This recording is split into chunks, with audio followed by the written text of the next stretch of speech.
Cette semaine, les enfants, nous allons lire la parashate Vaïgash. La parashate Vaïgash est la 11e paracha de la Torah. Dans cette paracha, Yehuda s'approche de Yosef, le vice-roi d'Égypte, qui veut garder Binyamin comme esclave. Yehuda veut défendre son frère Binyamin. « J'ai promis à mon père de protéger Binyamin, mon petit frère !» s'exclama Yehuda. « Prends-moi comme esclave à la place de Binyamin !» demande-t-il à Yosef. Mais Yosef refuse. Yehuda se met alors très en colère.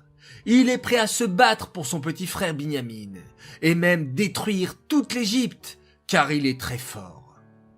Yosef décide alors de dire la vérité à ses frères. Il fait sortir tous les Égyptiens de la pièce et il reste seul avec ses 11 frères. Il dit en pleurant : « Je suis Yosef, votre frère. Mon père est-il encore en vie ?» Les frères sont choqués d'apprendre que Yosef est en vie et qu'il est devenu vice-roi. Ils ont aussi peur que Yosef soit en colère contre eux, de l'avoir jeté dans un puits et de l'avoir vendu. Mais Yosef les rassure. « Je ne suis pas en colère. Hachem a tout fait pour le bien. Il m'a envoyé en Égypte pour assurer votre subsistance. Maintenant que je suis vice-roi, je vais pouvoir vous donner beaucoup de blé et vous sauver de la famine. » Et Yosef se jette au cou de ses frères et les embrasse. « Vite !» dit Yosef Hatzadik à ses frères. « Rentrez maintenant chez notre père et annoncez-lui que son fils Yosef est en vie et qu'il est vice-roi d'Égypte. Ramenez-le ainsi que toutes vos familles en Égypte, car la famine va durer encore 5 ans.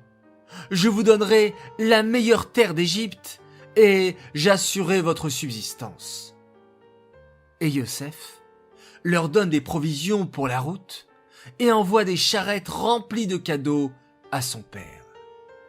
Les frères s'empressent de rentrer en Eretz Kenan pour annoncer la bonne nouvelle à leur père. C'est Sérach, la fille d'Acher, qui va annoncer cette bonne nouvelle à Yaakov en jouant de la harpe et en chantant « Yosef est en vie et il est devenu vice-roi d'Égypte. » Yaakov est très heureux en apprenant que son fils Yosef est en vie. Il va enfin pouvoir le revoir après 22 ans de séparation. Yaakov descend en Égypte avec toute sa famille, en tout 70 personnes. Il envoie en avant son fils Yehuda pour construire une yeshiva en Égypte, dans la ville de Goshen où ils vont habiter, car on doit toujours habiter dans un endroit de Torah. Yosef attelle son carrosse pour aller à la rencontre de son père, tant il est pressé de le revoir. Quand Yaakov retrouve enfin son fils Yosef, il se serre dans les bras. Et Yaakov récite le Shema Israël pour remercier Hachem. Son bonheur est immense. Toute la famille de Yaakov s'installe en Égypte, dans la région de Goshen. Maintenant, les enfants, place à l'enseignement de la paracha de la semaine. Yosef avait changé par rapport à ses 17 ans.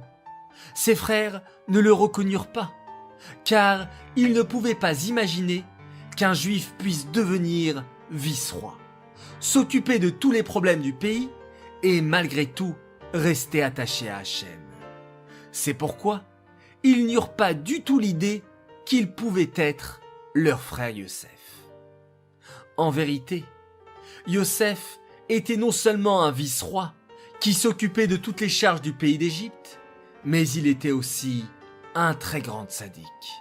Lui seul, de tous les bergers d'Israël, eut le titre de tzaddik. Il nous a donné, et il t'a donné, cher enfant, la force de vivre dans ce monde avec tous ses tracas et de rester un bon juif sans concession, en étudiant la Torah, en priant, en respectant le Shabbat, les fêtes, la cacheroute et toutes les autres mitzvot. Voilà les enfants, j'espère que cette vidéo vous a plu et je vous souhaite Shabbat Shalom.